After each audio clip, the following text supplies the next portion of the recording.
Hey everyone, Minutia Minute here. Just wanted to wish everyone a happy May the 4th.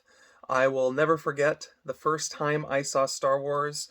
I was at a friend's house and I was told that I couldn't watch movies without parents' permission because I had been at another friend's house and seen something I wasn't supposed to have seen. I was like 5 years old. At that time, it seemed like there were just so many movies out there that, if you saw something, you probably would never be able to see it again because there's just so many other movies. You'll never find it again.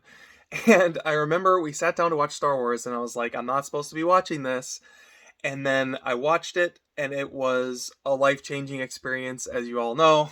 I'm a huge Star Wars nerd, and I actually spent an extended period of time keeping it a secret.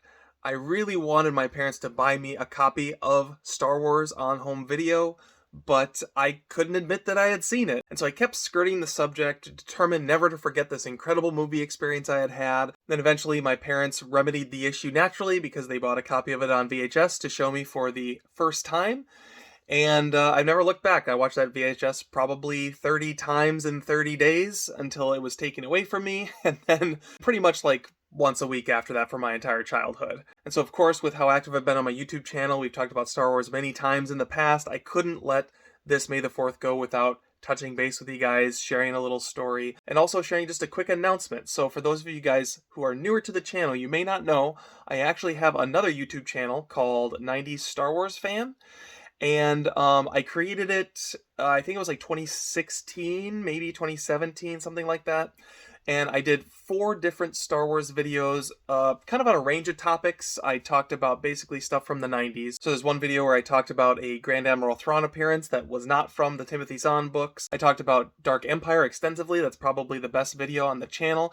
And at the time, I had made it a separate channel because I only talked about comic books on here and I didn't want things to get confused.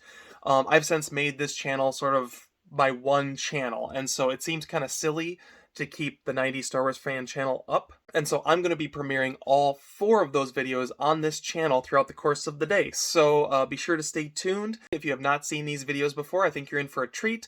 For those of you guys who have seen them before, maybe give them another watch. Apologies for cluttering up your YouTube feed with some re-uploads, but there's only 4 of them. They'll all post today, and then we'll move on with the regular programming that I normally do on the channel. So I hope you guys enjoy. Leave a comment down below. What was your first Star Wars movie experience? And what are you going to do to celebrate May the 4th? I am going to be breaking out my Star Wars Laserdisc that you can see here with the gatefold cover, Darth Vader on the inside, signed by none other than James Earl Jones. I talk extensively about this release in my How to Watch Star Wars video from probably 6 months ago now, or 4 months ago. I'll leave a link for that down below in the description if you want to check it out. And while you're doing that, I'm going to be blowing up this low-res Laserdisc onto my 110-inch projector. So nothing like a little Star Wars grindhouse on May the 4th. Hope you guys have a great day in Star Wars, and thanks for watching.